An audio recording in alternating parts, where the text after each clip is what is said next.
bow with me for the next few moments.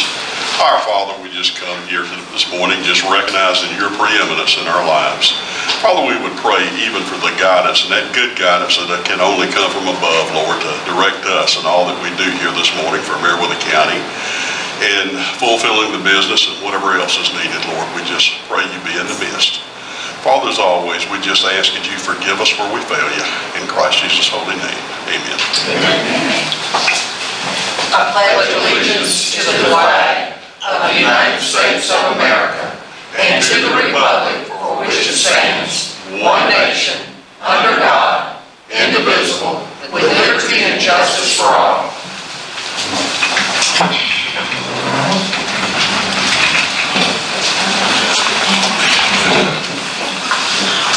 Our first item of business will be to adopt the agenda. Do we have anything to add this morning? Okay, hearing none, can we have a motion to adopt the agenda as printed? So moved. Have a second? Second. All in favor? All right, we have the minutes from the October 24th work session and regular meeting. We had an opportunity to look over these. Are there any changes, corrections that need to be made? Madam Chair, having read them, I find no changes, and I just move they be accepted as read. All right. As presented. Do we have a second? Second. All in favor? All right, we come now to time for the municipal comments. Ms. Hancock from Luthersville. Hi, thank you. I'm ready to speak. I guess y'all noticed, if you haven't, please ride through Luthersville. We've begun the construction on the buildings. I've been promising for about 4 years now. And the guys are just doing a fantastic job. We actually think the old beam is still going to be there that was on the corner because that door opened sideways. So it's going really well. I want to thank Jack Bagley for coming as soon as I called and asked him to put it in the paper. I have had a call from a lady whose father actually worked there and built the brand new thing. So she's written a wonderful article that I hope to get in the paper as well. And also, we had an election, as y'all well know, yesterday. And I would like to congratulate my new councilman, Donald Cuddy. Congratulations. Mayor Prater.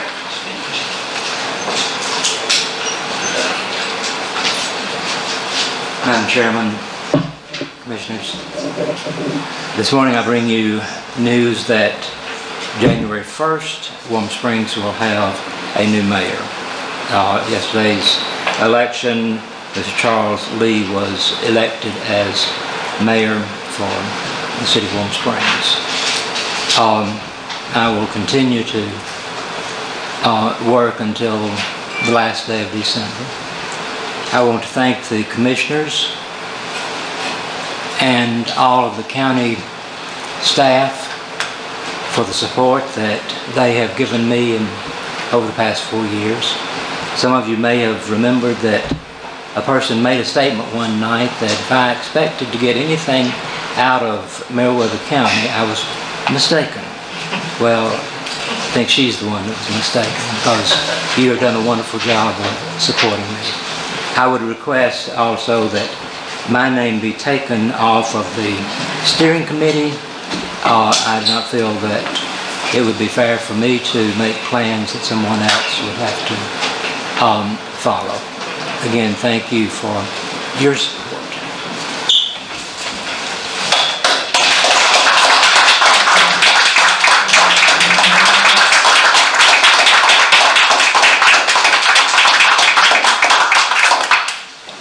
Mayor Prater, you've done an excellent job, and I think I can speak for the entire board and say you have certainly been a most engaged mayor working with the county, and you have done a great job in the city of Warm Springs. And best wishes for whatever you choose to do in the future. Any other? Oh, Mr. Doug, I'm the city back there, City of Manchester. Good morning. Good morning. I report all is well in Manchester after a train derailment yesterday. I appreciate the county for responding as well. Fortunately, all we had to do was monitor, and some folks pointed out we have so many people standing around, but by gosh, that's what they're supposed to do. And thank God nothing happened. There were no spills, no evacuations that had to take place except early on when we were unsure of what the chemicals were.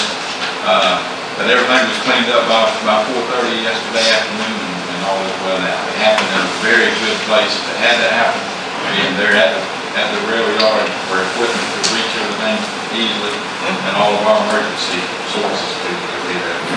Appreciate the county for their help as well, and we were ready. Thank you. Glad things turned out well. Unfortunately, sometimes folks would rather something bad happen than good, you know, so sometimes you do have to have those folks standing around just to monitor, and glad it did turn out well. Are any other cities? All right, we'll move on to the constitutional officers, and I don't think we have any offices represented this morning.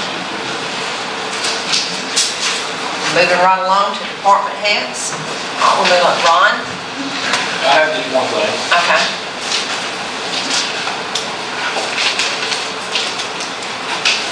Actually, I have two, but I'll leave my second for public comment. Okay. Since I've had additional help, we've been concentrating on the timber permits and also illegal dump sites. And I've got here just a list of dump sites that we have found and identified. Excuse me.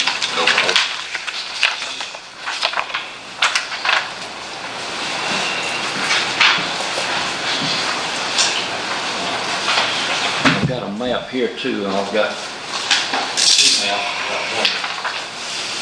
You can look at it while I'm talking about these sites.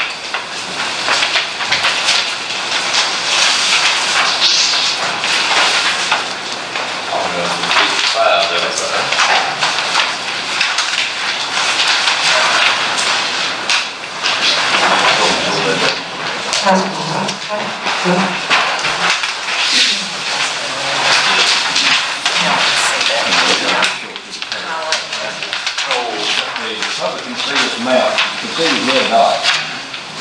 These are illegal dump sites that we have found, and they're all on dirt road. We haven't used them yet. But these illegal dump sites we found everywhere down on the College Davis Road and Nedville Road. That's probably 3/4 of a mile of just solid dump.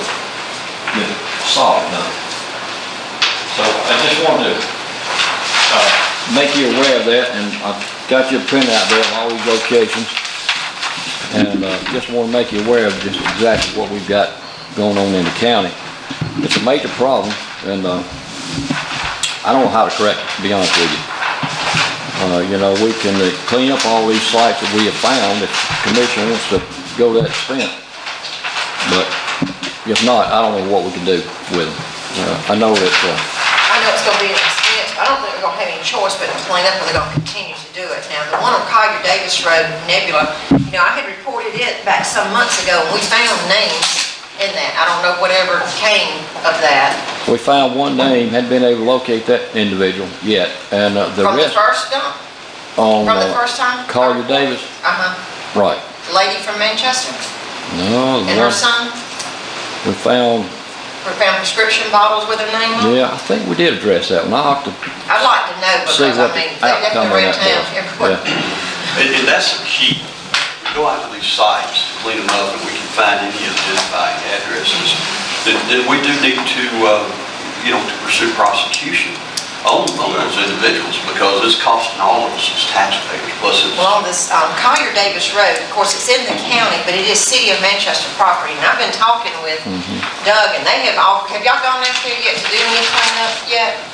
No, our team was off in training last week. Okay, but they have offered to help with the cleanup out there, because a lot of it is on their property, and I don't know what options may even be done. I mean, there's no houses on that. Are there cameras put out there?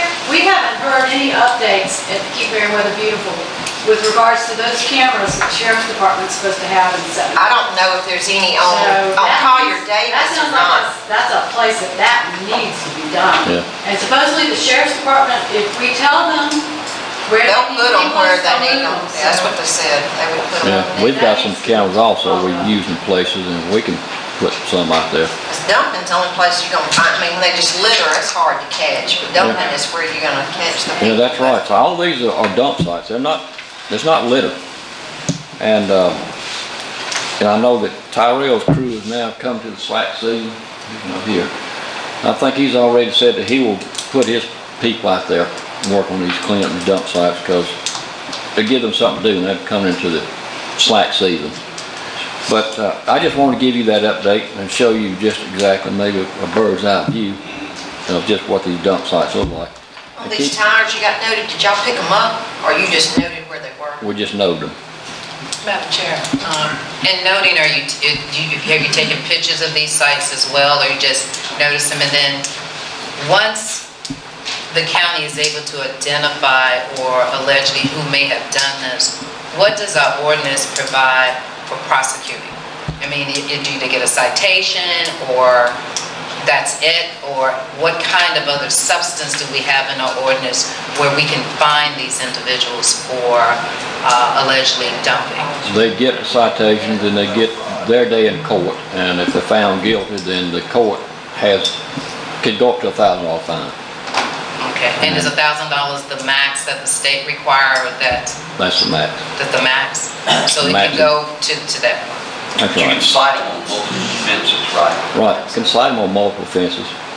And they can be fined $1,000 for each offense. And so that's what we're doing, and once we cite them and they go to court, then it's, of course, it's completely out of our hands then. The court decides what they're gonna do about it. But the magistrate judge has been pretty good about hitting them with pretty high fines and community service and things like that.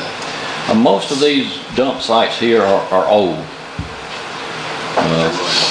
They're old. That's what I was about to That's why we don't have say. to clean them up. These sites are repeatedly used over and over. Even when we go clean them, they come right back to those sites. That's right. I don't know what is the draw or why they come to those, but they do.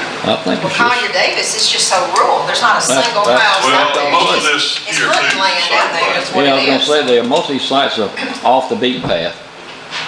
They can go in and dump a truckload of trash and be out and nobody will ever see it. And they're getting smart now. They're not leaving names in the trash. They're dumping stuff. And well, we got one now we're trying to locate. Last address we had was in Woodland, Georgia, somewhere. Well, And that's that was on another Collier thing. Road. But now that one we won't be able to prosecute that individual for the whole mess because Yeah. what we found recently. The rest of it down on Collier Road, you can look at and tell it's been there for years. Yeah, I went through there just over the weekend. I mean, there's definitely some that's been there for a while. And one thing that, in talking with Byron about the sheriff's office, and I mean, I think I mentioned it there too, they suggested, why don't we offer reward for information? And then what you do is turn around and have the judge to include that, and it would only be if they're convicted of it. It's when the Right. reward would be paid. Right. And then that money is added to the fine. So the county is really not out the money, the individual has to pay it. And I mean, money talks, because you know, we've gotten witnesses out there on Seven Branches Road, and then at last minute, they didn't want to come They didn't testify. want- that's And so right. we had no case once we went through all that trouble to get the witnesses, and I talked to her, and she said, oh yes, I'll do it, and then they decided they didn't, but money may help That's right. entice I them think that's a good to idea. testify. Also, Madam Chair, I do want to ask, once we clean this up, I would like to know the cost of what it costs, manpower, material, and everything of that Yeah. nature. Okay. So that if we're able to go back, present to the residents or whoever, this is tax dollars that we've had to use unnecessarily. I mean, we're never going to get rid of the problem. Every county, has a problem, but ours is a little bit beyond that. So if people maybe see that this is costing the county $10,000, maybe they'll think of it in a different way, Right. because that's gravel, that's other resources we could be using. We're pulling a lot of manpower and we're using a lot of resources that can be used in a more constructive way. So at the end of the day, when people say I pay taxes, well, guess what? Your taxes went to picking up the trash, That's a good idea. Once we clean this up, then publicize that cost the cost. to the taxpayer. Right. And I also think that if we do that, I still feel if we do these satellite stations for drop-offs, Right. that it's gonna help. We're still gonna have an issue. I think that'll help. But we need to do something for people to have a place to dump, and it doesn't need to be just one location, it needs to be multiple throughout. And I just have a feeling that it'll help at least 60-75% of all this dumping if they have a place to go.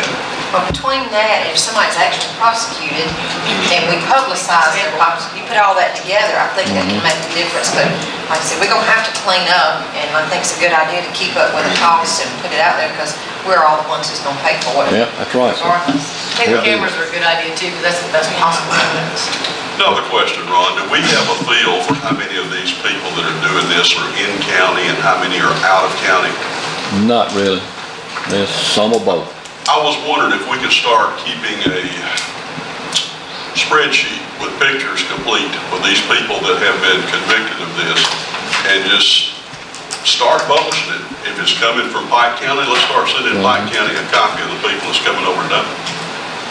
If it's coming from wherever.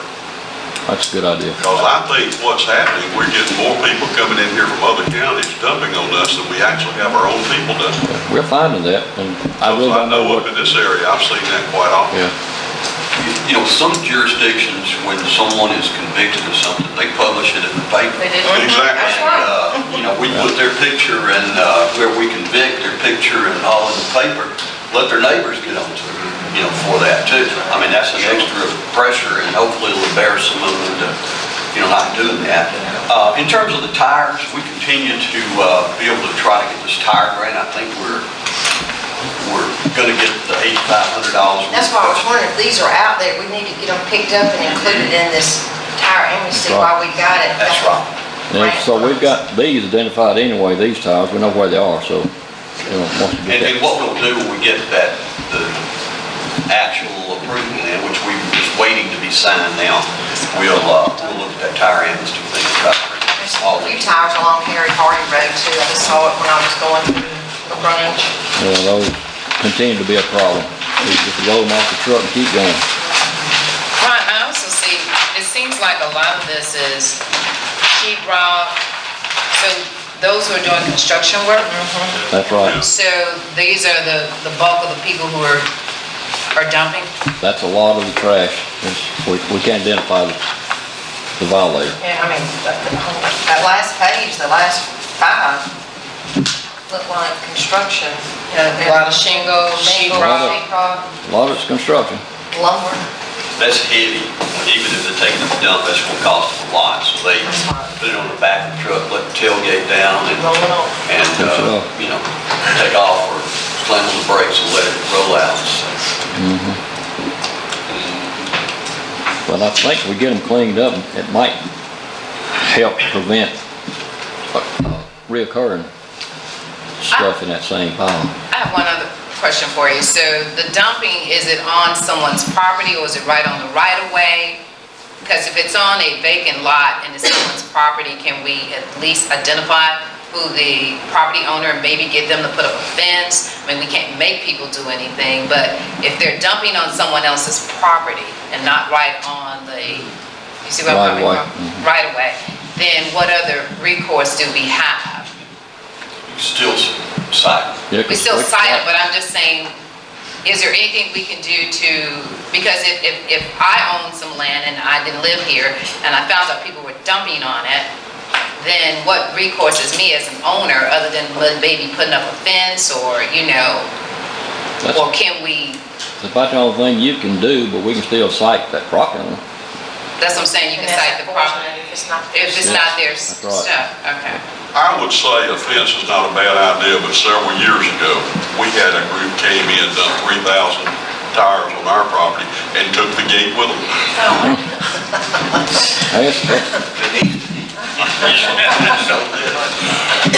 There's no sure proof. There's no sure proof of stopping it. Well, as I stated earlier, it's not something we're going to get rid of, but we definitely have to come up with a way to reduce it, because not only is it a cost to the county as far as manpower and material, it's also a health issue. That's right. Cause a lot of rodents, you know. Yeah, that's right. Tires with mosquitoes and water and stepping water, so it's also a public health problem. That's right. Most of these sites appear to be old, which is good. We don't have people continuously dropping fresh trash in these places. But I think as long as they're out there and some public sees the pile, they'll just stop right there and throw it in there. So I think that's one thing, I do appreciate the information. I think this is Very good, well. but can we make a decision that we're gonna clean this up? go ahead and say that we're gonna put the resources out there to at least get them cleaned up. Let's, talk with the sheriff's office about the cameras or moving them. We can work with Keep Mayor with a Beautiful or whatever. Work with the city of Manchester on the Collier Davis Road since they have offered to help clean that. And then let's talk about the reward. And we got to talk with the judge about that and see if she'd be willing to do that. But I mean, you offer $500, especially if they got to pay it. If they get convicted, $500 may talk. That's right. And post no doping signs up there. And go ahead and start cataloging the people that we convict, complete with pictures. Okay, we'll do that. You can pass the publication cost on to the defendant too. Yeah. Put it all on there. Because if they get convicted, Yeah. they're convicted of it, then they have to They cover need the to cost. pay all, everything's involved. And I'll check with the state to see if there's any dollars available to maybe assist. I know Clean up. right in cleanup, several years ago, they did a tire program where, you could go out on the individual properties and pick up tires that were dumped. And so I don't know that there's anything out there, but we'll explore that and see. Okay, Thank you, Ron. all right. All right, Skip. Nothing. Art, Sean. I just want to let everybody know that things are going great at the animal shelter. For the month of October, we've done 37 adoptions. We returned 8 to their original owners. So far, for the month of November, we've done 12 adoptions already, and today's only the 8th of the month. That's good. We're doing an offsite adoption in Manchester at the feed store Saturday. We'll be there from 10 to 2. Everybody come out and look. We've got some really nice puppies that's going to be there. We've got lots of other dogs. We've got some shepherd mix puppies that's going to be out there. Also, just let everybody know, we started a new fundraiser at the shelter. We're doing t-shirts. Meriwether County Animal Shelter t-shirts. Have Greenville, Georgia on it, everything. We're going to be selling those, and we're going to do some window decals for people's vehicles and stuff. If anybody's interested, please get with us. We can sell as many of them as we can.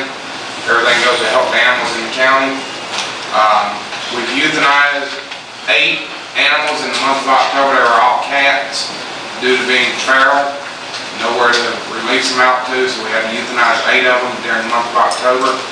And we took in 67 animals for the month of October and adopted 37 of them back out. So numbers are really looking good for the shelter as far as I can see. We're doing lots of changes. We still need lots of volunteers if anybody wants to come help. Thank you. Keith?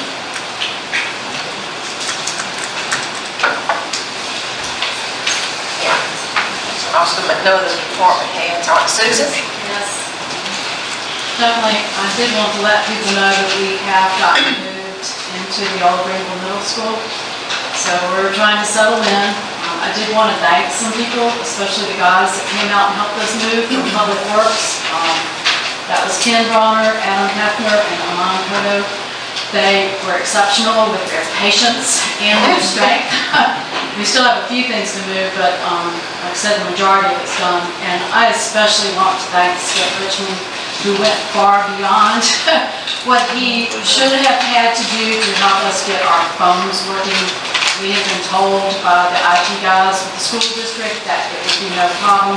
It ended up being a day-and-a-half process. Skip was in our office for 1 whole day trying to get things set up. So I know you all know what a wonderful employee he is, but he is just the best. Thank you, Skip. Thank you. Susan, now where is it you're located? I understand you're up at the school, but where? Right, if you go in what we call the front doors, we are immediately to the left. Okay. There are 2 doors into a big open area.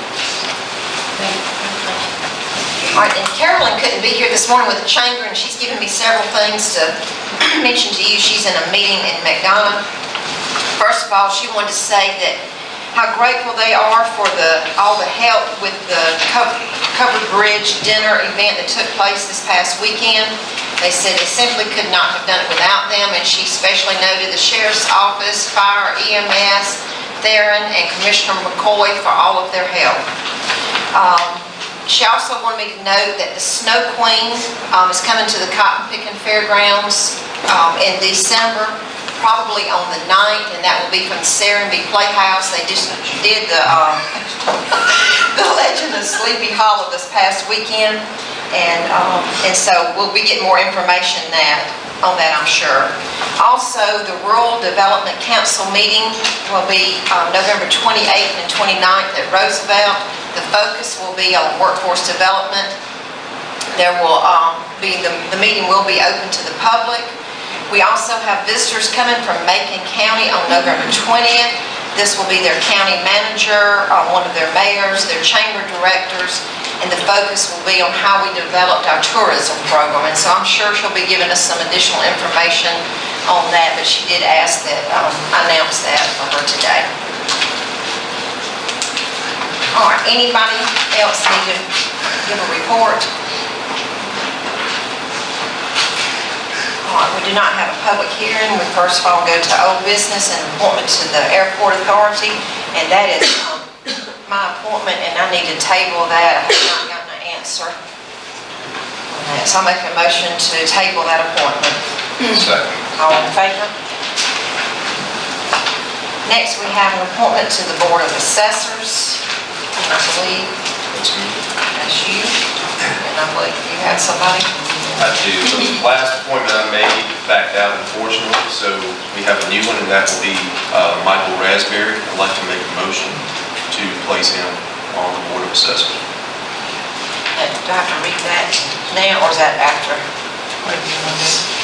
All right, we have a motion to appoint Michael Raspberry to the Board of Assessors. And approve a resolution. And approve a resolution appointing him. We have a second. Second. All in favor?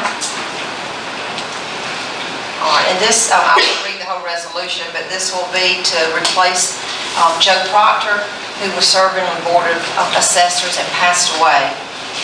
So this will be to fill, I guess, his unexpired term? That's right, and it will go through the end of 2018. 2018. Okay. All right, thank you. All right, next is request to close portions of Weaver Parks Road.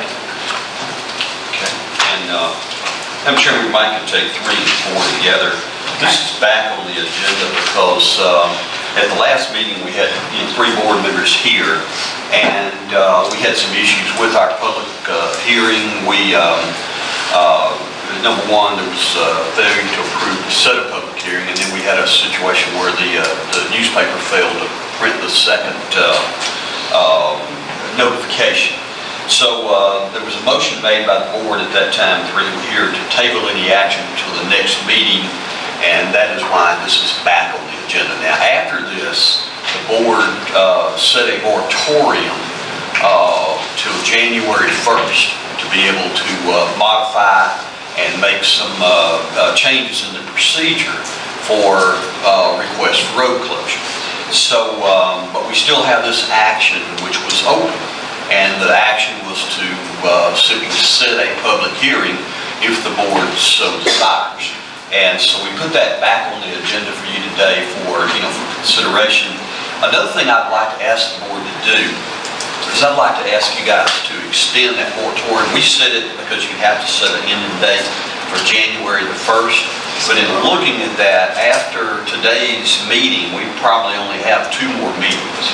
And I'm not sure we'll be able to work out the procedure that we want to use on that and get you guys to approve it by that time. So I would recommend changing that January 1 to January 31st in terms of your moratorium. And then, of course, the board would need to consider the action today on whether or not you want to set this public hearing or deny the public hearing, for this requested road closure. Okay.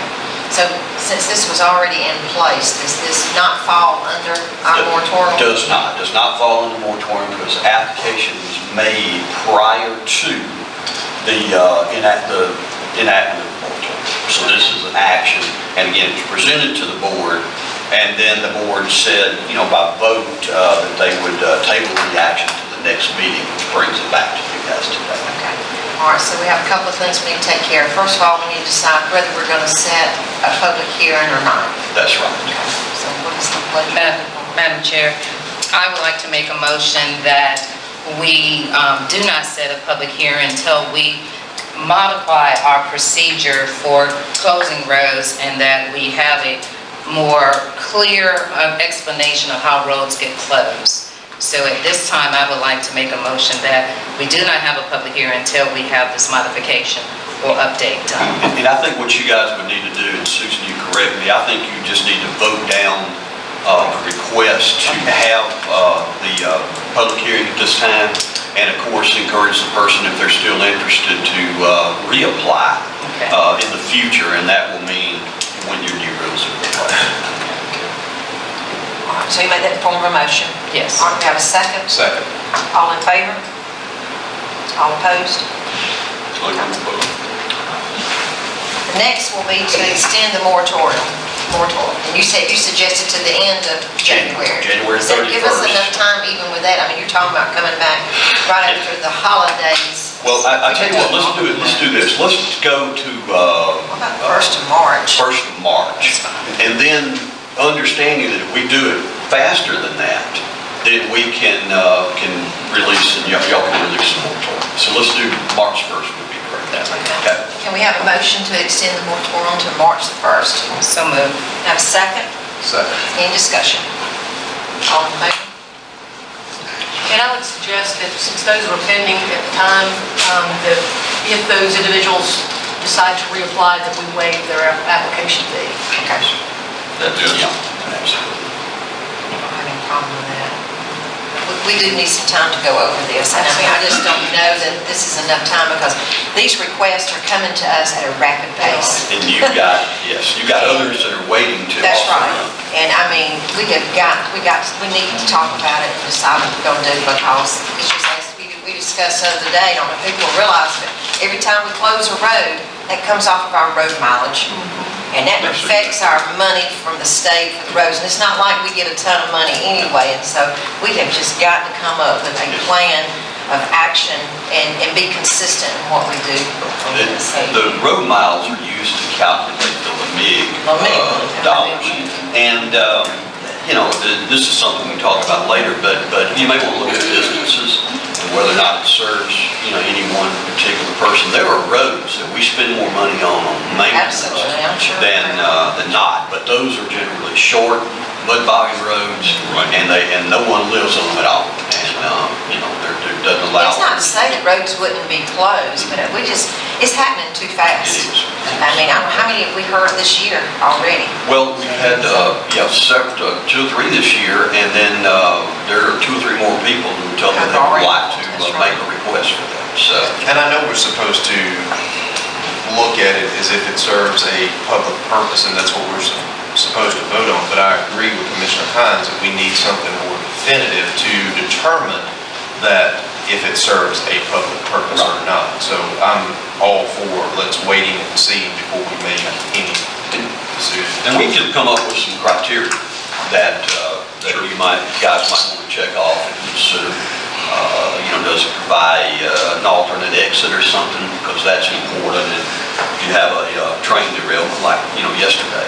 And, you know, little things like that. So No, it costs us to do it. Costs us. And so if somebody wants to do it, why can't they pay the cost to have it done? We have to pay for the advertisement and It's all not cheap that. when you start doing legal notifications. I guess my question here is, when we stop an action like this that was already started, now, do they have to take this all the way back to building and zoning and come again? They would need to go back through the procedure, and as Susan was mentioning, in this particular application that was kind of caught into this time, we will not charge them an application. Sure. So what they will need to do is just simply complete whatever criteria you guys determine, bring that back. Then Ron's office would need to bring that back to the board, do a presentation on that, with input from the various county offices, and then from there, you guys would simply set that public hearing if you so desired, and then you would be back into the, you know, to the 2-week process of setting public hearing. And a follow-up question, are we on good legal ground doing this? The board has the ability to set or not set. Right, I understand that, but I guess my question is, with the action we just made, I think you are, because you basically denied setting the public hearing. it really doesn't matter the reason. Okay. And decide whether to set the hearing or not. Exactly. Have the And that's ability to do really, that. by offering a reason, it's, Right. very above board of the board, but it's not necessary. Okay, thank you.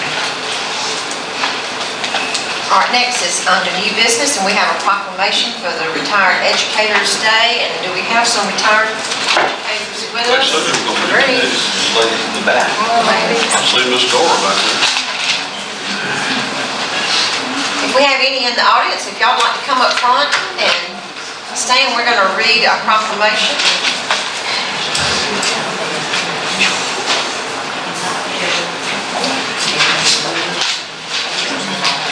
Sorry about that. A few of us, there were appointments and there were people that were out of town. Yeah.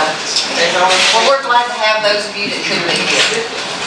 And we're going to read the proclamation, but we're going to get it to you later because Commissioner Bray could not be here today, so she has not signed the proclamation, so we'll wait till she signs it to actually give it to you. How about that? Do you want us to do that? Well, now that's up to you.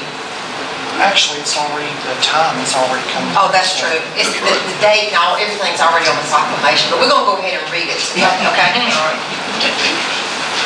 Whereas the governor of the state of Georgia has proclaimed the day of Sunday, November the 5th, 2017 as Retired Educators Day in Georgia, and whereas there are more than 118,000 retired educators in Georgia, 26,000 plus of whom are members of the Georgia Retired Educators Association.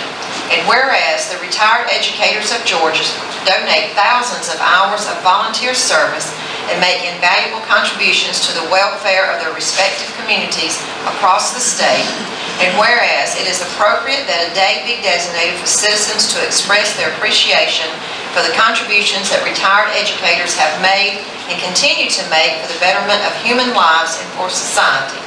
And whereas local churches will recognize those lasting contributions made by retired educators in this community. Now therefore, the Meriwether County Board of Commissioners do hereby proclaim the day of November 5th, 2017 as Retired Educators Day, and call upon the citizens of Meriwether County to observe that day in an appropriate manner honoring retired educators. Given unto my hand is sealed at Greenville, Georgia, on this 8th day of November in the year of our Lord, 2017.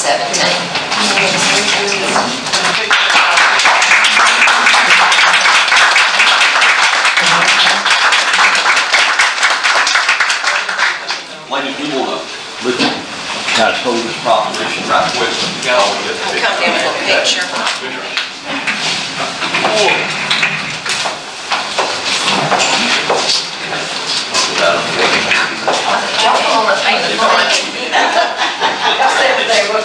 Come back up just a little bit and look towards Skip over there. Oh, you can't get back. Get 'em. 3, 2, 1.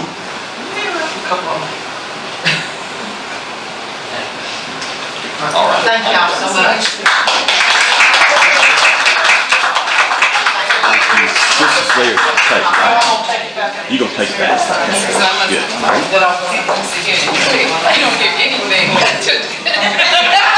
You don't know where they're taking it.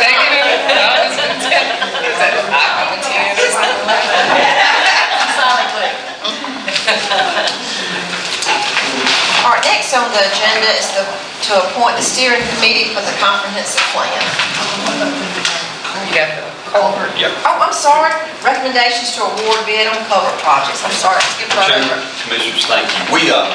We received 4 bids on our culvert projects, and we've been very busy and just recently had an opportunity to go back in and review all the references, the bonding, etc. And with that said, we would recommend the low bid of Pine Valley Concrete Company as the low bid, and here's somewhere I've got their bid amount. But we would recommend awarding a bid of that, of course, contingent upon their completion of the contract and the bonding requirements to go with that. We have a bid bond in place at this point, and we'll need need a performance bond to be able to take care of that. So, we would recommend that. The low bid is, I think they were $1 off on their calculations, but it should be $518,735.25. And that was the low bid. And again, I would ask that once the contract is executed, the bonds are back in from the company, would ask the board to authorize the chairman to go ahead and sign those documents, and we'll be ready to move forward with this. I still have right of way to acquire, but by the time they are finished with their bonding, getting everything back in, we'll have the right of way in place. Those are on, what, 2 roads? Those are on 2 roads, yes, I'm sorry, Max Scott and Justin Bolton Road, right. And these are the last of the storm roads, culvert replacements. 2 years ago, these. 2 years ago. I was about to ask, how long has that been? Now, the one on Graham Road is technically complete, they're finishing it this week. And what we're going to do is, once they do that, we're going to go ahead and open that road to traffic. And so you should see next week people ought to be able to use Graham Road, and we've got a lot of calls on that. Montgomery Road, they're working on now. Crawford Grading was the successful contractor. They're working on that. And there's a section of Montgomery we have to kind of rework. I talked this morning with Crawford Grading about that, and instead of having to dig everything out, we're going to use some geofabric, and we'll place that down and put the top of it. The geofabric is about $5,000, good price, and so I've asked to go ahead and proceed on that, and they're going to put us together a price. And of course, it'll be based on the bid quantities. Once they do the quantities, they've already got bid prices. So they'll do the work for the quantity, the quantities of the pipe at the price they bid. So we'll be ready to move forward with that, and we'll get that road taken care of as well. I know it has been a long process, but we want to remind everybody, this is with FEMA funds. Thank you. And we have to go on their timeline. There is no way in this world we could have afforded to do all of these repairs, and to the extent that they've been done if we had not had the funding from FEMA. And like I said, downside is the time that it takes. So. But it would have cost about 2.5 to 3 mills of taxes to do that. That's huge. So Bill, I thank Bill for all his work on the paperwork and tracking that. Sometimes I think that is the hardest job. The easy job is getting it done, and the hard job is kind of tracking and reporting it. I appreciate what he's done. Madam Chair, I want to say not only to Bill, but to Mr. Gay and to this board, the work that all was put into this. Like you said, it was a hard task. We've been working on this for a while, so I say kudos to everybody. I know it was an inconvenience, but there was no way, as the chairman just said, this county could afford to have done that. And so once again, I applaud everybody, the good work that everybody has done and worked together. So hopefully when it's completed, we'll get some of the citizens to come and tell us that. That would be... Right now, some of them are not happy. All right, can we have a motion to approve the low bid from Pine Valley Concrete Company, contingent upon getting the bonds all done, and also allowing the chairman to sign? Right. So second. All in favor? All right, it's done. All right, thank you. All right, next will be, now we go to the point, the steering committee for the comprehensive. Now you got the 2018 LeMay. No, I skipped I tried to do number 3 too soon, so I have to go back to 3. Oh, okay, sorry. Okay. I didn't have any sleep last night, y'all, and I apologize. I'm really feeling it at this point. So it's time change and the weather. Yeah, we had a family friend missing all through the night, and was only an elderly person, and just returned home just shortly before our meeting began. And I had a hard time thinking. I understand. I'm glad he was safe. The Comprehensive Steering Committee, Comprehensive Plan Steering Committee, we need to try to move forward with, and we don't have to do it today, but I'd like to try to be ready by next meeting to make the appointments, because I'd like to have this committee meet before the end of the year. And there's really no set criteria of how to do it, but I had sent you guys a memo about just a suggestion, with the cities having one member, and we've already sent out a request, and I've got all the city appointments. We suggested 2 members from the commission board. Commissioner Bray, who's not here today, asked about all the board members being on the steering committee. You know, and that's fine. The only problem is you'll have to call a meeting every time you get ready to have that. And you don't want to get the steering committee too large because it will be difficult to get everybody there. And as I explained to her, the steering committee is not the final decision. The final decision is going to rest with this board and the city councils and things of that nature.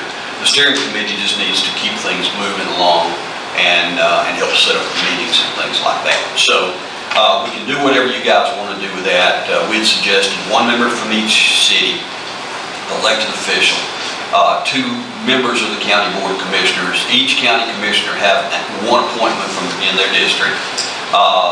Chamber, we suggested 1 member.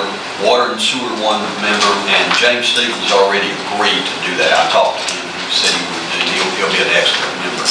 I would recommend 1 member from IDA, 1 member from the school system. And with this, I also want to, Doug and I talked back, I'd like to have him involved, not, along with myself, Bill, and Beverly, and others, not as members of the steering committee, but as support staff, and to be able to help maybe bring something to the table as well. And there's no problem with that whatsoever. And I've invited that any other city that wants to have staff, they can do the same thing. Other total members in consideration, I don't know whether you want to consider airport authority or not. Airport authority is recently, well, they will very recently adopt their capital improvement plan. I mentioned to them earlier this week that we want to put that into the item as well.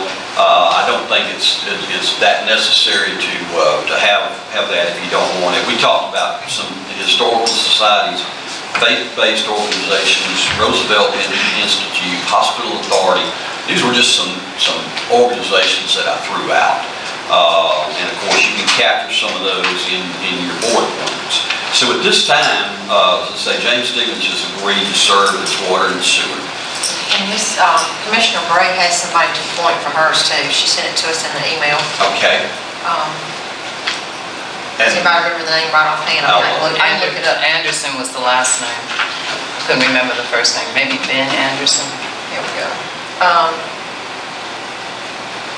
Ben Anderson. Ben Anderson. For her appointment. Madam Chair. Mr. Gay, I do have a question. Okay. For the hospital authority, Right. you're saying they're currently not on that list, but they could be on the list? They could be on the list. These were other names that I just kind of threw out. Airport, historical, faith-based, Roosevelt, others that, could potentially be there. And there may be other groups that you guys want to have, or may not have. You don't have to have that. Well, I would just like to consider that, and the reason being is we are one of the few rural counties that are still have a rural hospital. Right.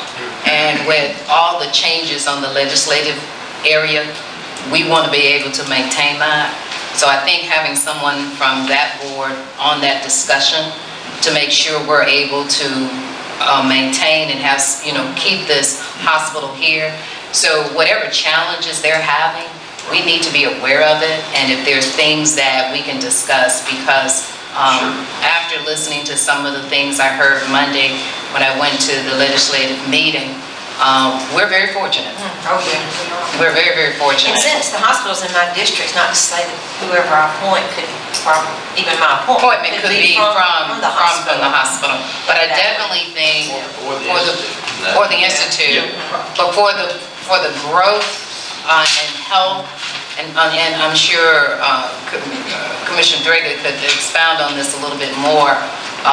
We definitely need to have someone on that board that can give us the input and what's needed to be, when we look at what Meriwether County would be 10 years from now, 15 years from now, when you talk about the growth. So I would like to consider having someone from that area. We can reach out to them, Roosevelt, and see who would be interested, because I think that's an excellent point.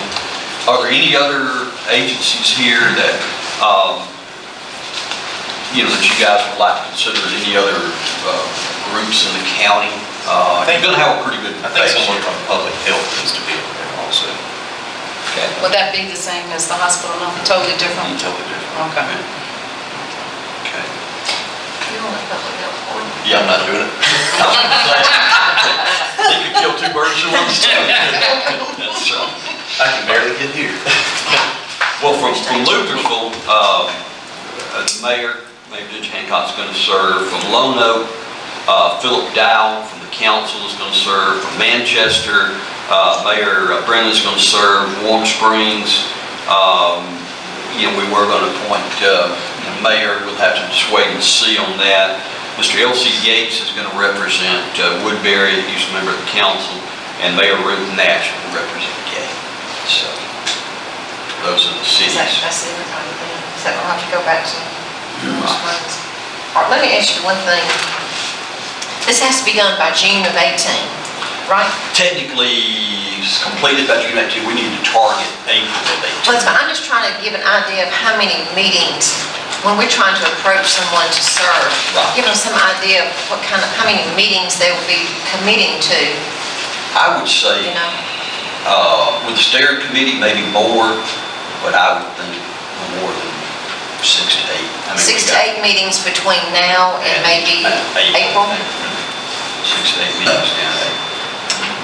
Mr. Gates. During the day or in the evenings? It would be really up to them. Be up to them. Yeah, it'd be up to them. And I would say when you get into the public meetings, we need to schedule those some in the day and some in the evening to accommodate everybody. And we could even do it a weekend if we needed to, a Saturday or something.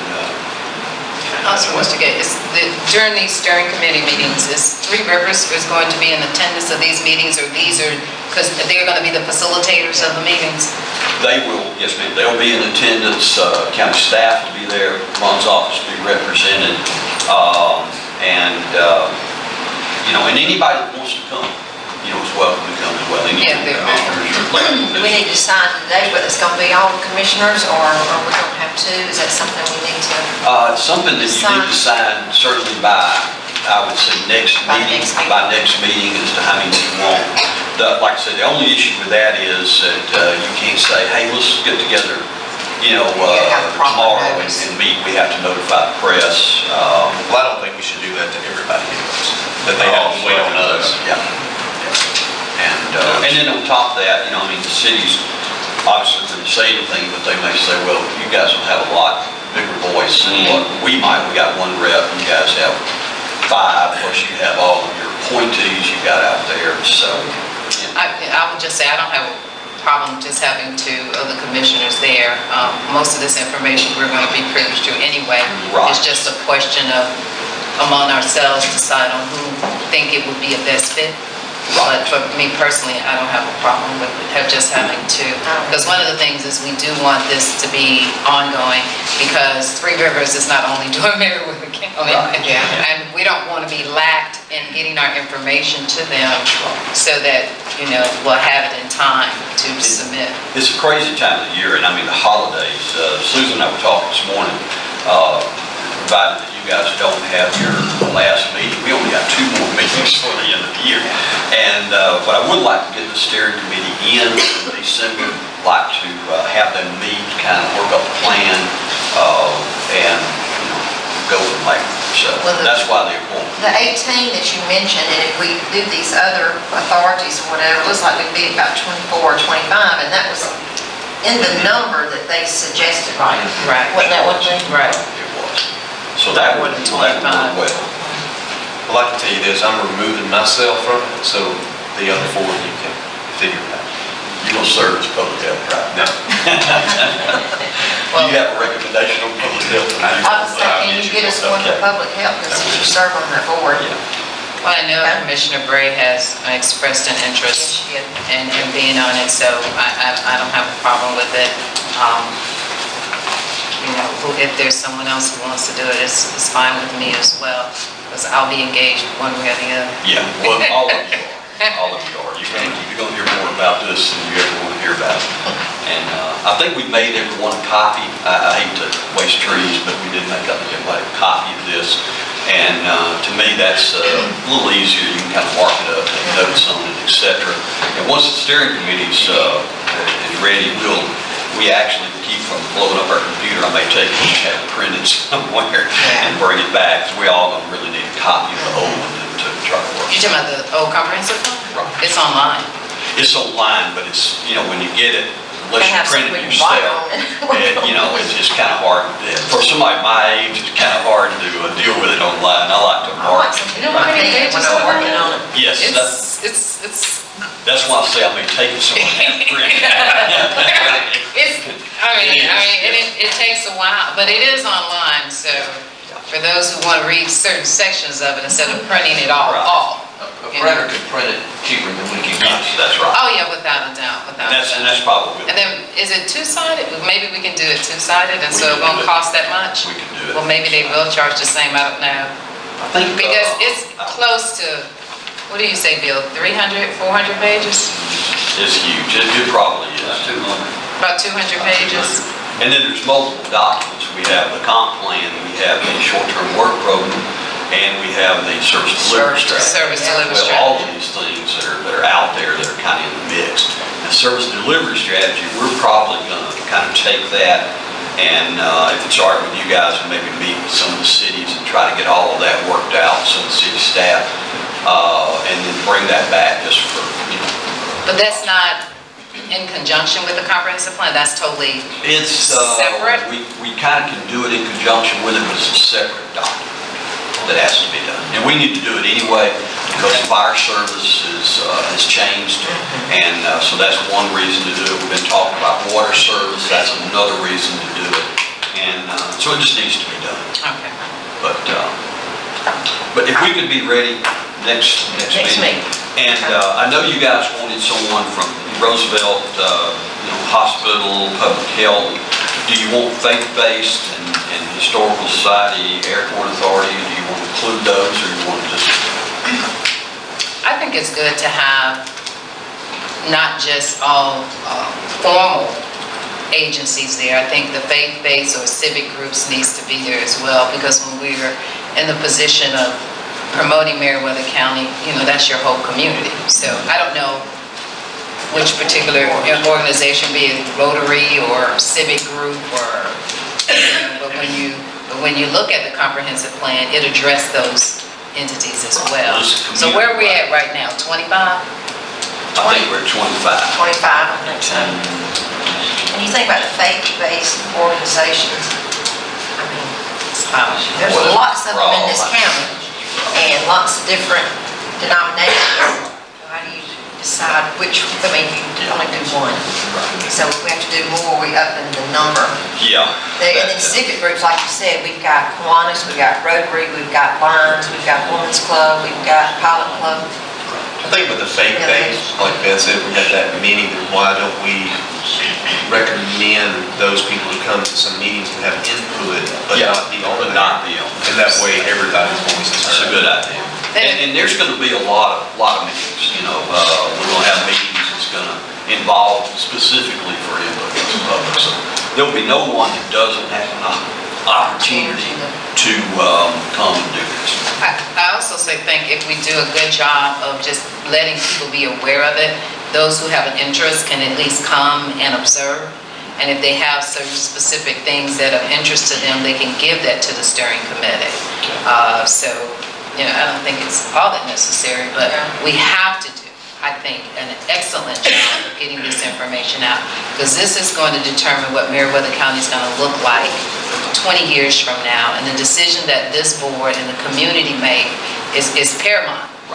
And by not making good decisions or better practice, then we're going to find ourselves in a situation where we cannot be competitive as a region or as a county. So I guess the biggest thing for me is letting people know the importance of this process that we're about to take on. Absolutely.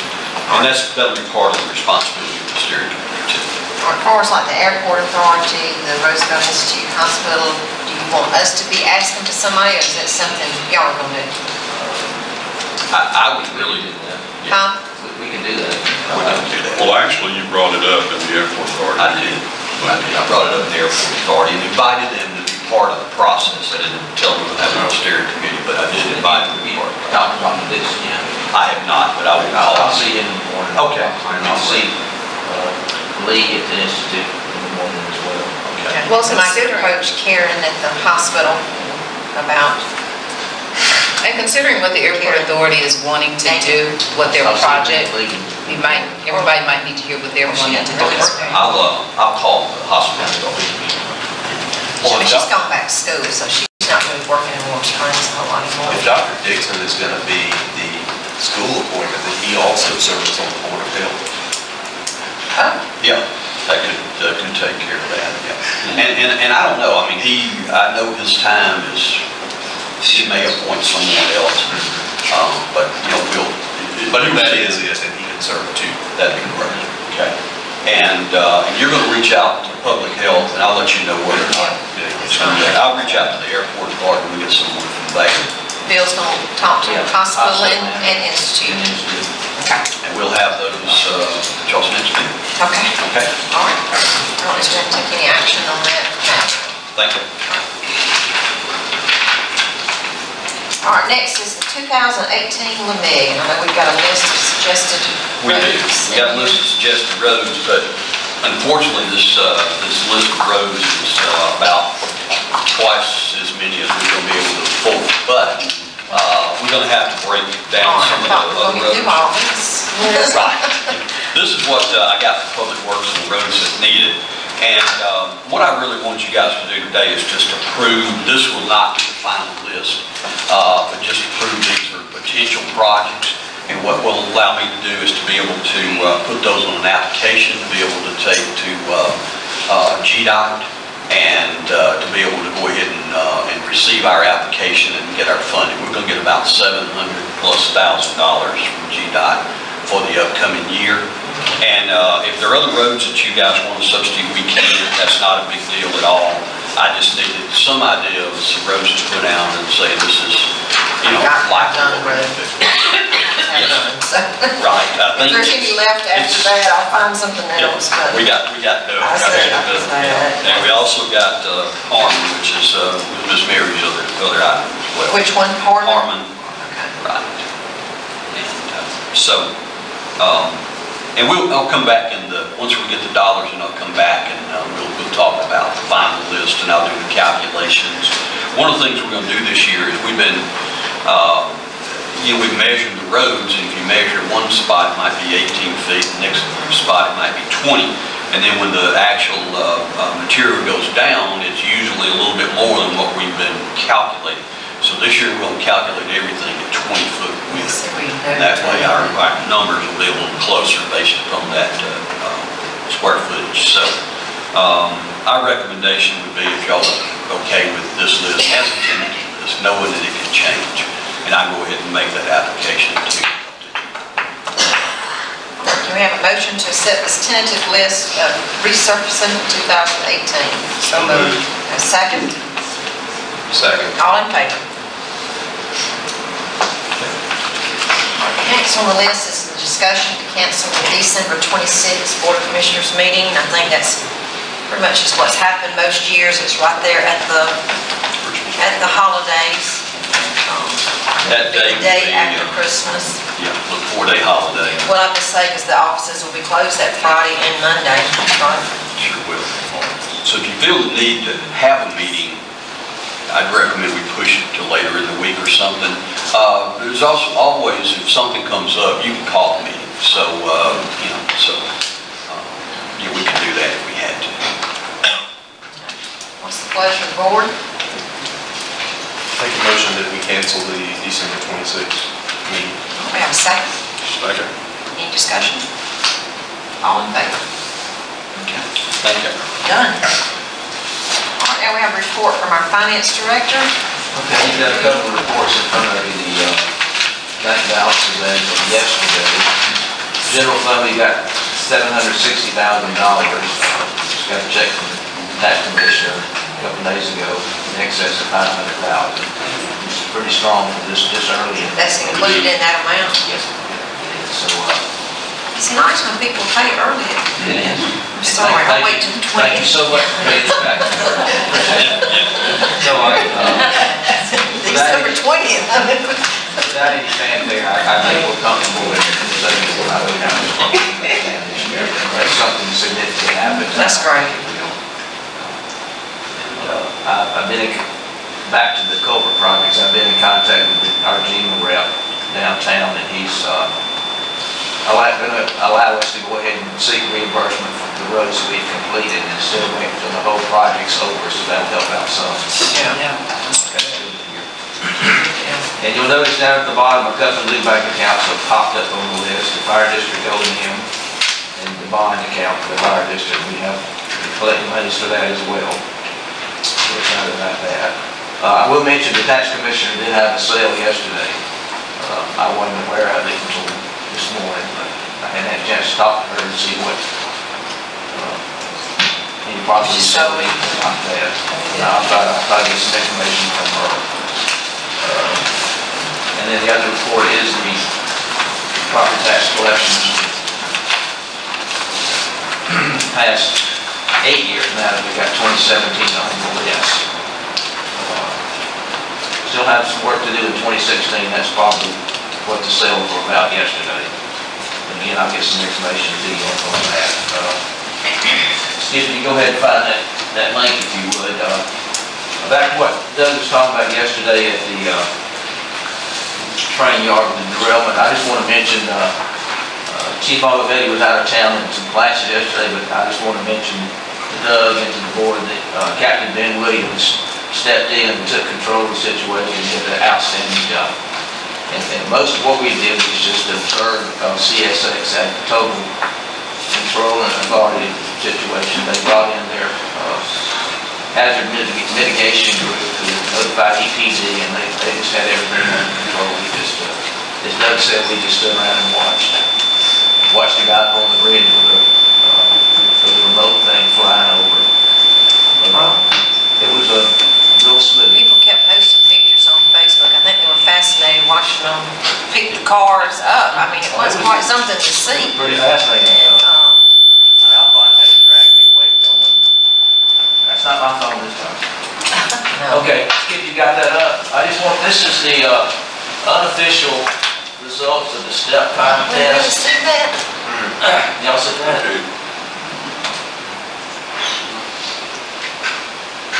There we go. I think we had 34 people reporting as of yesterday, and the deadline to get your steps in is tomorrow, because we had 5 to 10 people that were doing manually pedometry. And you can see that Jamie Clellan, who's an EMT, I think, has over 800,000 steps. I think that... I mean, do they walk 24 hours a day? That's what I'm... And you'll notice in the top 10, we've got some pretty strong, especially number 7. I'm not going to that out. I was trying to get the top 5, but those 2 ladies blew me out of the water and believe me. But hey, if I hadn't been out sick 3 days, I'd been on lift too. I was sidelined for 3 straight days. Bill, who'd you look at to? Because I never see you stand. Who'd you look at the doctor to? Because I never see you stand. I figured out if I walked to work and back home every day, I still wouldn't be Yeah. Now, I see Patty at the gym most mornings, and I'm telling you, around town. well, she walks every night around town, but every morning, and I'm telling you right now, she's there when I get there, she's there when I leave, and she's still walking. Yeah. For me, at the level that I got, it was like 13,000, 14,000 steps a day, and that about killed me. So I don't know how in the world this lady did that. It's Well, amazing. Sue was very Patty told me you she trying to get loves to that top 5. But that's all I've got, unless you got any questions. So they got till tomorrow to post them, and then I guess we'll be awarding the... At the next meeting, we'll do the prize. That's good. Good to have that. We had pretty good participation with, this is our big activity for the year, so we'd like to have more participation, but we can get that done next year, we'll do it. Ma'am? All right, thank you. Now we move on to Mr. Gay. And to Bill was talking about property taxes, I will let you guys know the public utility bills are about to go out. They'll be going out very soon, on the Georgia Powers and Bell South and whatever. So that'll, hopefully they'll go ahead and pay, but they'll wait until the last minute. But they're through with the appeal. This is the end of the appeal process. So they've already... Now it's do or die. That's right, now it's do or die. So we got that. Also, the Mobile Home Digest is being worked on. They'll be out soon as well. want to mention that just a few things. We installed a security light down at the covered bridge, and I thought it worked very well. Looks really good. Now, there's been some people who expressed concern that we may attract more people at night. I kind of believe maybe we will not attract more people because usually people that are up to really no good don't like the lights. So, but we'll see. If it turns out that's the case and we have more issues, we can take it back down. But I don't think we're going to have a problem. And it looks good. It's going to highlight the the other EcoBox and everything we have there. I want to give Mr. Buster congratulations on doing a great job of getting those mounted. It looks really, really good. I tell him I wish I had that talent. While we're on that subject, you and I talked about additional security down there. We did. Bring that up. We will. We'll just let everybody know that we are going to put some additional security measures there at the bridge. And we'll take care of it. You did mention that. Yes. Okay. Airport Authority meeting, I want to let you guys know the project there, which is the clearing, will take place starting December the 4th. They're hoping to do it in a week's time, but they have 30 days. So all that will be contingent upon weather. Coy Grading is a contractor on that. Their capital improvement program is due by November the 30th, and I'll get you guys some more information out on that as we go. We've actually got a request from the city of Gate. They've been long talking about putting in speed humps over there. Requested system, they finally did approve that, and they're willing to pay for the materials if we will install them. And we're going to order some of the rubberized ones that you just can spike down into the road. And so we'll put those in and they'll pay all the costs on that. Mentioned that. Let's see, other things. Our methane monitoring at the landfill was done for the month of October. No migration off, everything was fine with that. Our striping bids are coming in today at noon, so we'll be opening those right after 12 o'clock today. And we've already got one bid in, and we're anticipating some more this morning. Our fire truck bids are due Friday at noon, so at 12:01 we'll be opening those bids as well, and anticipating several bids on that. Have we gotten any? We haven't gotten any yet, but that's not uncommon. A lot of times they'll come to the meeting and bring them. It's more common. And I know we've got several people that have been very interested. The time for questions has lapsed and we didn't have any questions. We tried to do a good job on getting the specs out, and they were about 60 pages, just that bid spec. So we were fine with that. Again, mentioned earlier, Ms. Beth, you mentioned about a system with a covered bridge event. I wanted to give kudos to our county employees, but folks down there that were helping and doing things. And it wasn't like, well, I got to be out here on a Saturday or Sunday morning. They all had a smile on their face, very upbeat, very happy to be there. And I think that speaks of morale that you guys have instilled in the county employees. And I appreciate that, and I appreciate the county employees for the way they approach this, providing systems. So, and that's all I have. Thank you. All right, thank you. Quick question, reinforced, where are we on that project?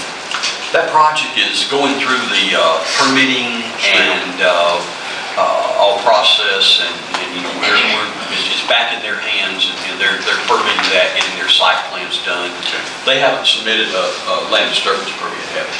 Not yet, but the final review on their ES control plan is now being looked at now by the state. And I expect to get that final approval next week. Good. And then how long will it be until they start breaking ground over there, Ron? They start right away. Okay. As soon as they get, all right. That's all I have. Okay. All right, now we'll move on to the report from the county commissioner. Commissioner Craig. The only thing I have is I want our thoughts and prayers to go out to those individuals and families in Texas. It's a sick individual that'll kill anybody just to kill them, but to do it in a place of worship on a Sunday morning and shoot them like fish in a bowl is just unforgivable to me. So I think that we all need to pray for those people and families.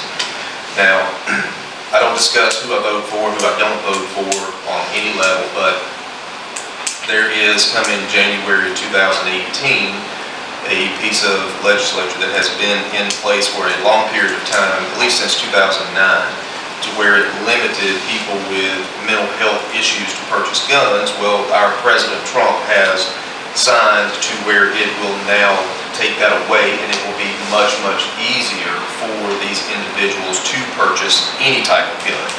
And that was signed, and I do not agree with that, and I think that even if it starts at this level, we need to try to send something to the state, and the state send it to the federal level, because I think we do need to have stipulations on who can. And I'm very much a gun advocate, probably own as much as anybody in this room, but we do need stipulations, because if someone can go out and purchase these firearms and they have a mental health issue, then it needs to be stopped. That's all I have. I just want to follow up on what you said. I mean, all of you know that we sell firearms, and I'm a huge Second Amendment right proponent, but it's come to my attention just what you said about the mental health. We live in a small area, so everybody knows everybody, and we recently had someone to try to purchase one. And it's on the honor system. You just check whether you have mental issues or have been in a mental hospital. And it just so happened this person said no, but we knew them. And we knew differently. And we have the right to not sell to anybody. And it was like an act of Congress for the family and officials to get that person listed where they could not. Right, because had they gone to Columbus or somewhere where they were not known, they would have had it. And like I said, they didn't need that, so I didn't realize that. That is distressing. I have just a couple of things. One, of course, Veterans Day is this Saturday. I think it's actually being observed officially, on Friday, as far as when things will be closed. But I do want to thank all of those who have served our country, and Commissioner McCoy is one of those on our board. We had a Veterans Day parade in Manchester last Saturday. Another good parade, very well attended, and lots of veterans participating in the parade. I know the roads that we've had paved, resurfaced lately, they look great. I noticed that Crowder Road now has been striped, and it looks great. I know the people out there are very satisfied with it, and I don't know about where the striping stands on any of the others, but it really looks nice. We should be finishing up all the stripe here right away. And, but it really did look good. Coming home the other evening from the event, it was kind of foggy, and I had an opportunity to ride on the road with striping, one without. And it's a world of difference. It is. And I just want to comment again on the event at the covered bridge. It was such a nice event. It was absolutely beautiful. You could not have asked for better weather. Very well attended. And I've seen comments, everybody said, oh, if they do it again, we want to come. But kudos to the Arts Meriwether group. I think that particular event was headed by Faye Perdue, but she certainly had lots of people helping her. And it was just a wonderful night and a great way to showcase Meriwether County and the asset that we have of the bridge. So hopefully it will become an annual event. And we did have a lot of employees around, and everybody did seem happy to be there. It was a Saturday evening that they had to take, of their time to come. And then there were a lot of people who just helped. We had former Commissioner Ms. Jones volunteered some use of property for people to park on, so they didn't have a long way to shuttle. There were just lots of people who stepped up to make it a great event, and I do appreciate that. As Sean said, we will be having a pet adoption event at our store this Saturday. We'd love for you to come down there. They're going to do the adoption from 10 to 2. We're also having our 13th anniversary celebration that same day. We'll be doing hot dogs and door prizes and stuff, and I'd certainly love for any of you to come by and celebrate 13 years with us. Thank you. Commissioner McCoy. I really hate Public Works is not here today, because I really got kudos and a number of phone calls on Rocky Mountain Road. They went out and graded it, and they did a great job, so that looks good. And Tyrell is not here because there was a vendor coming down to demonstrate a piece of patching equipment. Oh, right. I couldn't meet with him, so I asked Tyrell to do that, so that's the reason he's not here. Okay. Now, I'd like to thank the United Bank in Woodbury. They gave us a $350 donation to Lake Meriwether. And and we parlayed that into 2 new benches, and I signed the letter this morning, Ms. Doris, so we thank them for that.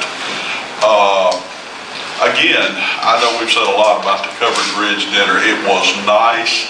We were able to pull it off. It was a lot of work. And you might get me and Mr. Theron to vote against Daniel. Well, now we have the kinks worked out now. Yeah, we should have. And of course, I wanted to talk to you just a little bit about the Veterans Parade. Can you throw that picture up there for me? You can look at that as we get there. But I think, again, as I leave the covered bridge, it was excellent. I don't think it could have turned out better. Very few things have I been involved with that came off without a glitch, and that one did. It was amazing. So the Veterans Parade on Saturday, as Ms. Beth was saying, it was great just to be down there. I am going to see if I can build a small catapult. My arm was sore after we got off of that. Man, throwing that candy is rough work. But anyway, and then again, want to mention the veteran service that will be held this Saturday at the United Methodist Church. The American Legion will be there. That is our service to the community at 11 a.m. Appreciate y'all being there. And you know, it sounds redundant to me to say 11 a.m., but the armistice was signed, you know, that was the hour, the day, the month, all were 11. So when we say the 11th, you know, that means something to people that when you go back and look at World War I. But this happened to be, can you roll it up where you can see his leg a little better? I got to thank you and a shout out from this veteran right here, is an Afghanistan veteran. He really appreciated that going down there. I guess it was something he could easily get to. He's missing a left leg.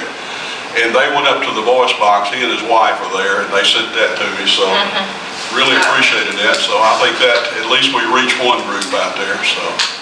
But you might want to briefly mention what we're going to do, what you're going to do. Oh, okay.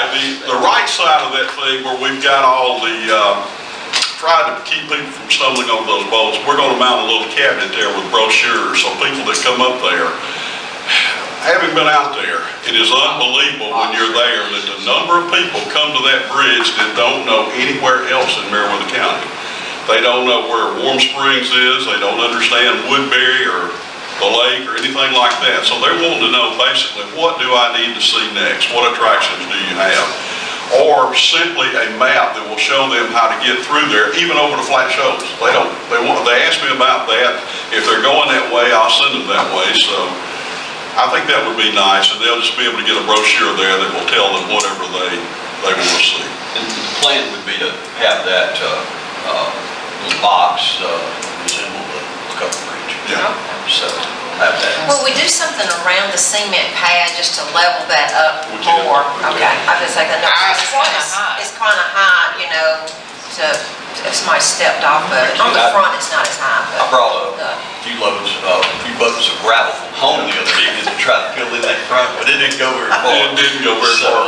So we will do that. We'll get that taken care of. And, Ron, we may need you to look at that because the back of that thing, the way that terrain is, and looking, I may have to put just a rail back there.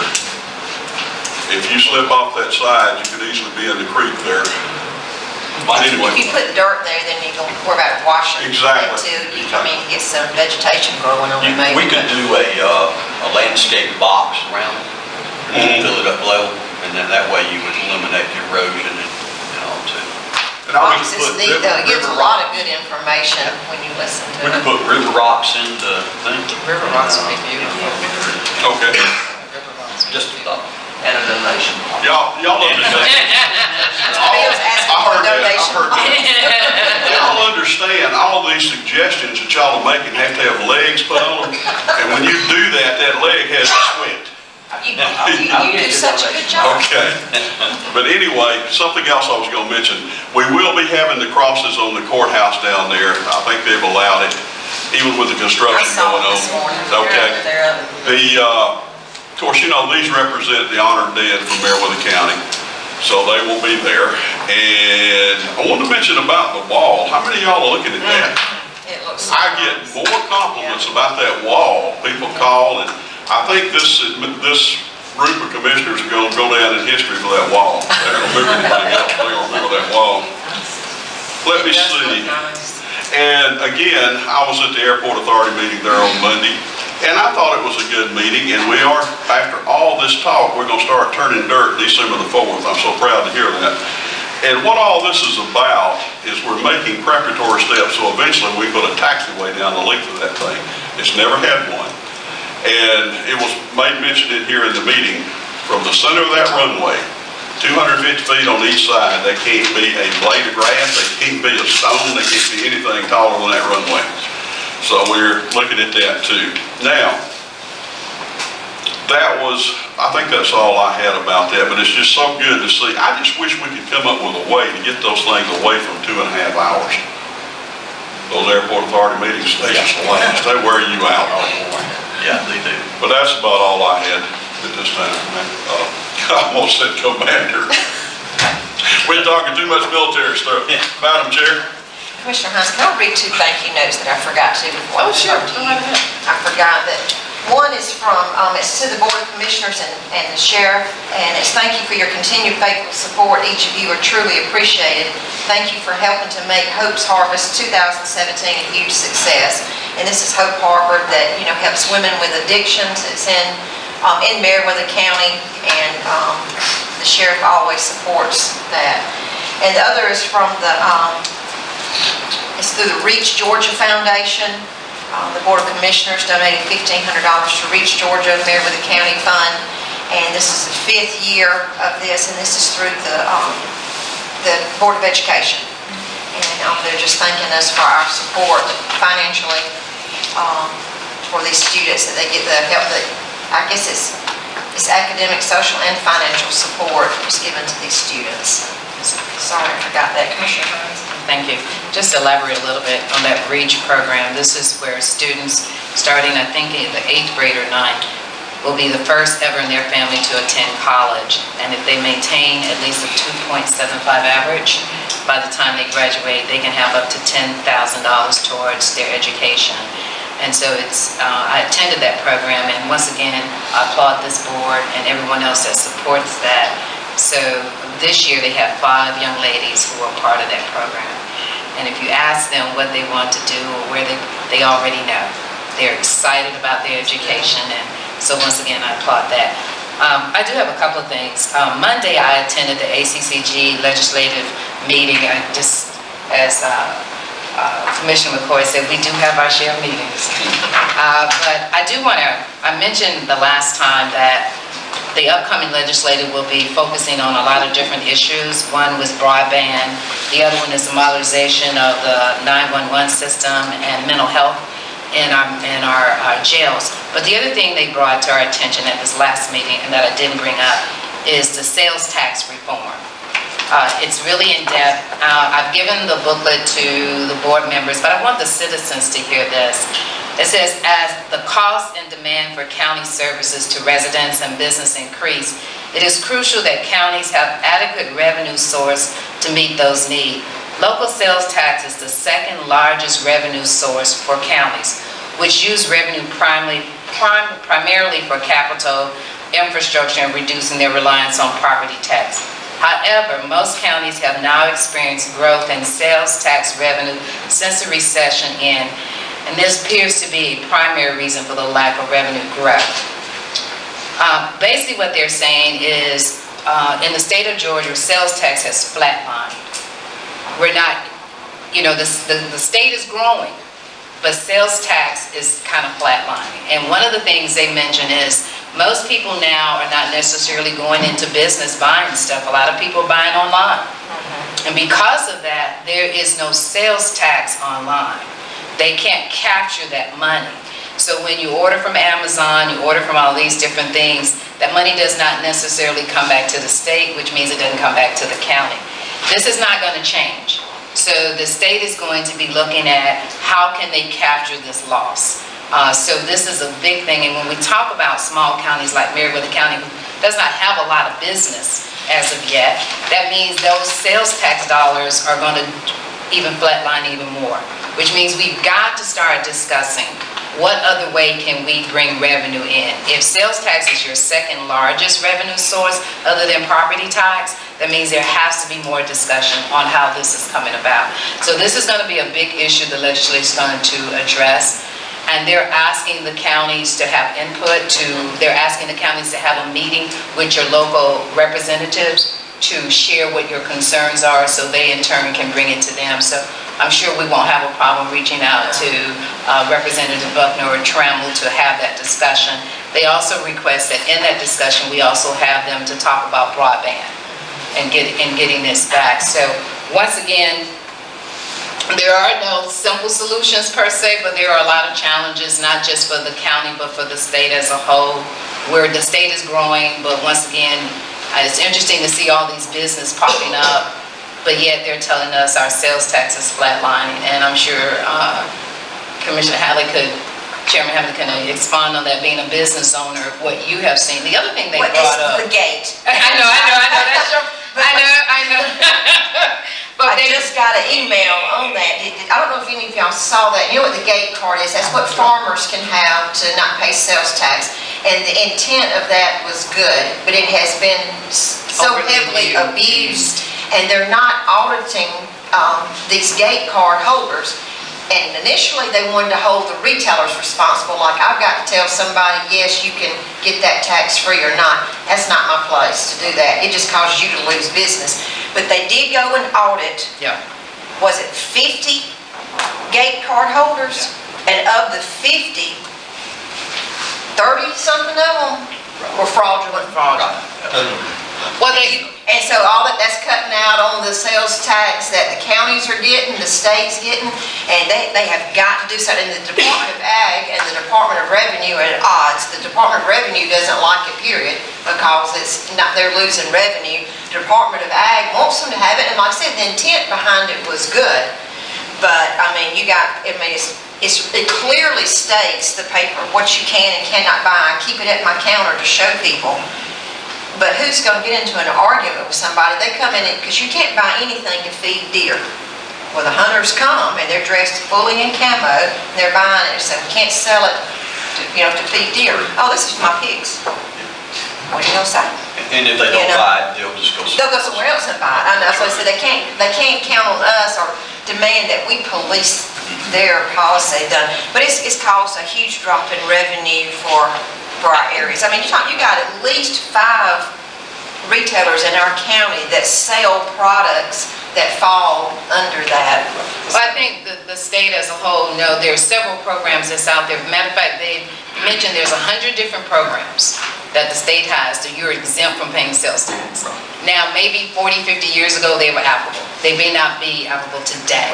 So they are going to go back and look at them, tweak them, and see. Some people know about them and they're taking advantage of it. But at the end of the day, revenue is flatlining, and as more people shop online, as more people have other ways, and the other thing they brought to our attention is when people buy outside of the state of Georgia, capturing those sales dollars. So, for some people may think this is tribute, but when you talk about if this is your second source of income, this is a major challenge for the state. And for a county of our size who don't have as many businesses, we have to start talking about how are we going to capture this money, and we're not going to lose it. So basically what they were trying to say, unfortunately, Bill, that the money that you're going to get from the Department of Revenue may not be quite what you got last year. So unfortunately, well, I mean, it's true. I mean, brick and mortar stores are fast becoming a thing of the past. I mean, there's some things you're not going to order, but I mean, you think about it, if you order from Amazon, depending on what company is selling it to you, if they're located in Georgia, you do have to collect the sales tax, but there's still no guarantee that portion is coming back to the county. It may get to the state, but it may never get to Meriwether County. And that's part of it. They gave us an example where revenue was going to Clay County, and it was actually supposed to be going to Clayton County. And Clay County got the money, and they were like, well, it's a lot of extra revenue for us. Is there a new business in our county we're unaware of, or somebody opened it up? But they didn't, they questioned among themselves, but they didn't contact the state. But when the state realized it had made a mistake and that money should have been going to Clayton County, that means Clay County for 8 months did not receive any revenue from the state. That is awful. And I've seen it where a small town within an unincorporated area, the business would be here, but because it had that mailing address in the small town, things go to the small town. I know one that got a lot of revenue on alcohol sales and whatever, the revenue spiked, and then they figured out, oh, you're not supposed to be getting this. It took them a couple of years to, to be able to deduct it and pay it back. One thing, and I'm not trying to create more meetings because I know we got enough, and I know the last thing we need is one more thing to do.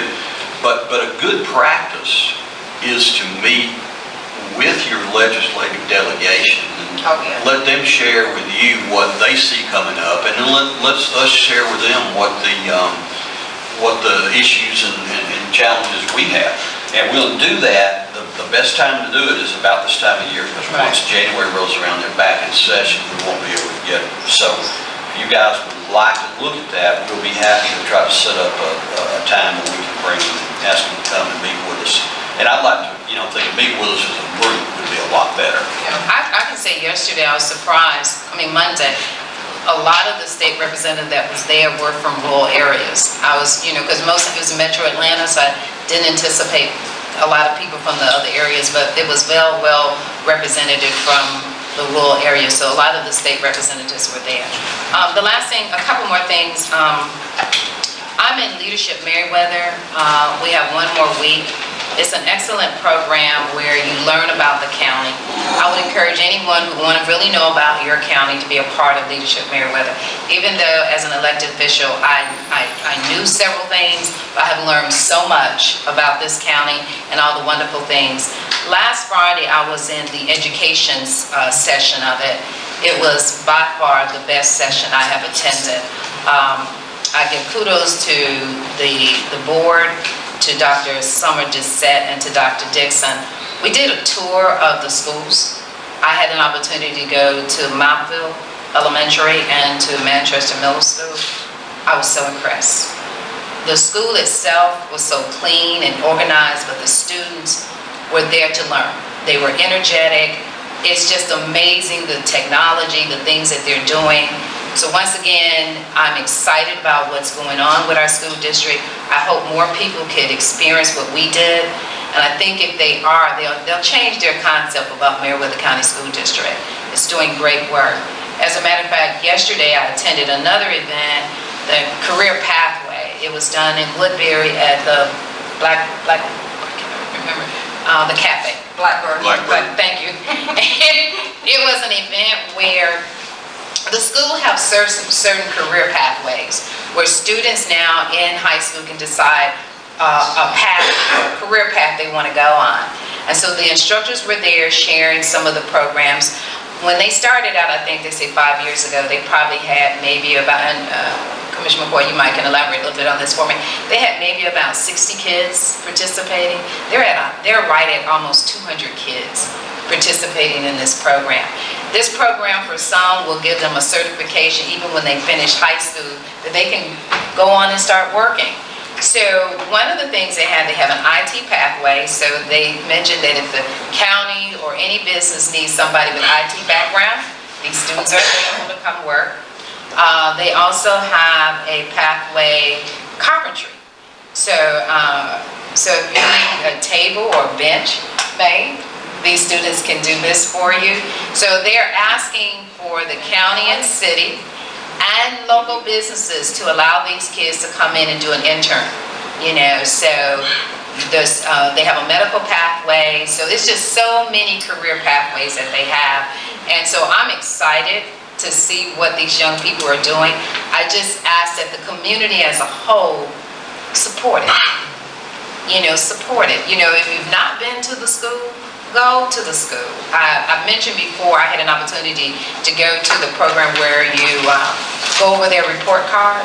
This is the 3rd year that they've done it, and it was sad for some students to say, nobody's ever looked at my report card.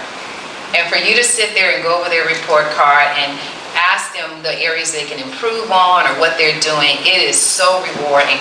So once again, I'm excited about the direction our school board is going in, and I say kudos to everyone there. So thank you.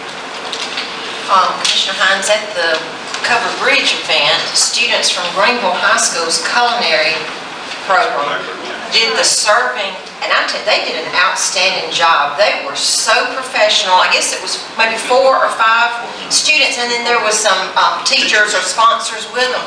But they did a great job. You could tell they had been taught well how to serve. I mean, just from giving you your napkin and how they remove the dishes from the table or whatever, they did a great job. And they said this has been a program they've had for several years now, I think. So, They did.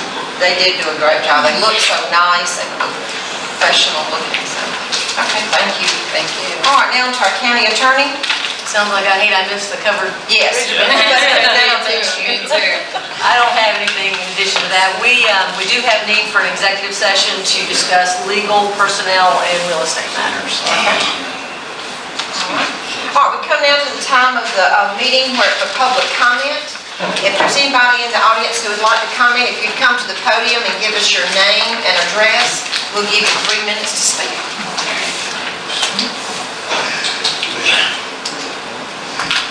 Yes, my name is Kenneth Rollins and I live on Mount Carmel Road. I want to thank the commissioners for extending the moratorium on the consideration of the road closures.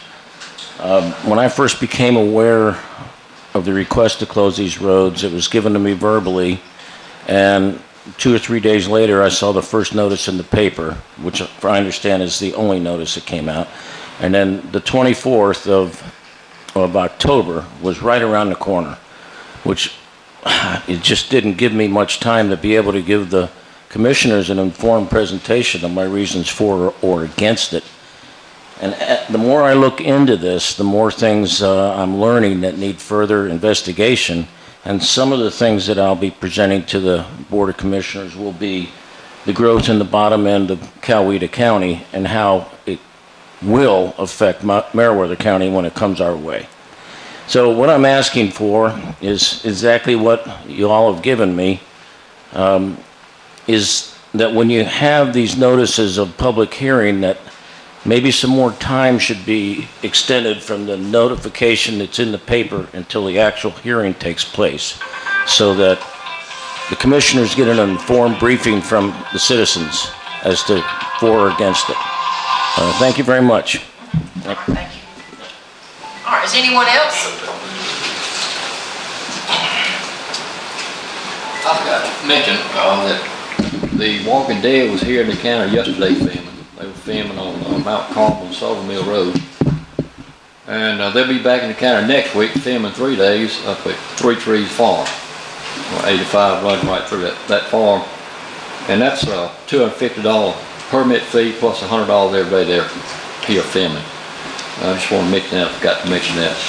And I assume they still hire some of our off-duty people to work too at good rates. That's right. Yeah, they hire off-duty deputies to provide security and traffic control. The other thing I want to comment is just a comment, and this is in relative to the October 27th article in the Vindicator concerning the 2 county roads being proposed to be closed. I don't have an issue with that, but I just want to make a point that the author of this article, Johnny Kuykendall, he was here at that meeting, and he mentioned there were 2 reasons why we didn't have the public hearing. And one of them was, well, the second, and this is his words, the second issue was with a mistake made by the Meriwether Vindicator. The county had placed an advertisement in the newspaper to announce the public hearing, and according to law, the advertisement must run for 2 issues prior to the public hearing date. However, due to a mix-up, the newspaper only ran the advertisement 1 week. Now, I want to mention that only to talk to the integrity of Mr. Kuykendall. Nobody knew why the article didn't run 2 times in the paper. I sent the article to the paper, requesting to run twice. They got it, and when I realized it didn't run the second time, I called Mr. Kuykendall. He realized that he had made a mistake, and he apologized for that, and he even offered to give the notice. We have to do a notice again without charge. This was not mentioned in the county commission meeting, and Mr. Kuykendall didn't have to mention it himself, but he did. He put it in the paper, admit his mistake, and that, I think, just speaks to integrity. That's coming And out. he did, Ron, actually mention it. I had mentioned it, it failed to get in the paper. Mr. Johnny was sitting here, and he said, that's on me. He did say that, yeah. But you're right, the integrity's definitely there. Yeah. Certainly didn't have to print it. That's right. Okay, is there anyone else? Okay, like our attorney said, we do have a need for executive session, but let me mention a couple of dates on here. The county offices will be closed November 23rd and 24th for the Thanksgiving holiday. We will have a regular meeting on November the 28th at 6 p.m. You're certainly welcome to stay until we get through with the executive session. If not, we do appreciate you coming today and have a safe trip home. And we'll now go into executive session if we can have a motion. So moved. You have a second? Second. All in favor? We're going to executive session. Thank you.